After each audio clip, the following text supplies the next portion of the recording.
I almost choked on my gum. Hello, you beautiful weirdos. How are you today? It's been a while, yeah. When I match with other players through LFG for Grandmasters, or whatever reason, I always get the same questions when I'm on my Titan. What build is that? Who made it? Can you share a dim link? The answer to everything is yes. It's the only Titan build you need for any endgame activity, and it'll even carry over into future expansions. Unless, Bungie nerfs it, of course. It's all about Arc 3.0, clearing ads fast, and a whole lot of pulse grenades. I covered it somewhere at the beginning of the season, and I'm almost positive some other creators have as well. Now that I'm thinking about it, I'm pretty sure Aztec made a very similar build at some point. Today, I'm going to do a quick breakdown, or recap, if you will, of what the build is. My version, not Aztec's, just so we're clear.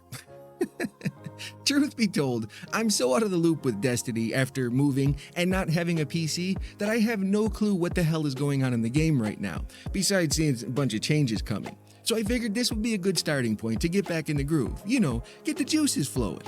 It has the juice? The only thing we need to focus on is our pulse grenades, so the goal is to make them last longer, do more damage, and get them back as fast as possible. One of the easiest ways to accomplish all of this is through our old faithful exotic chess piece, the Heart of Inmost Light.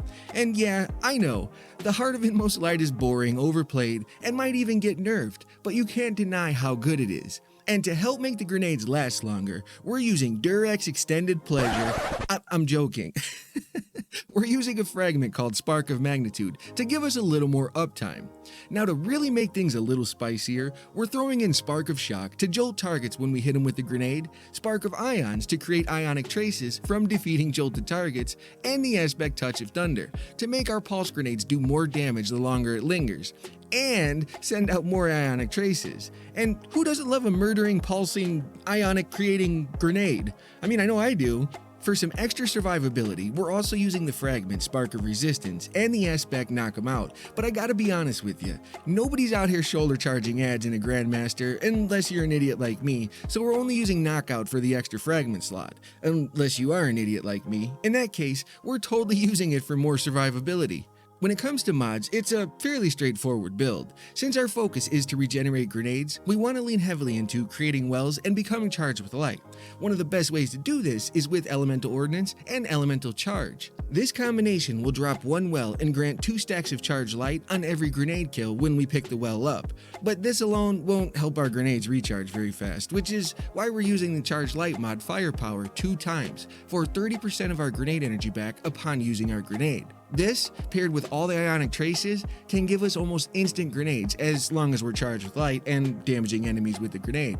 Here's where we get to be a little creative. Currently, I'm using Lightning Strikes twice for more grenade energy, but the season is coming to an end in a week, so we're going to be losing Lightning Strikes twice, which is arguably one of the best artifact mods for this build.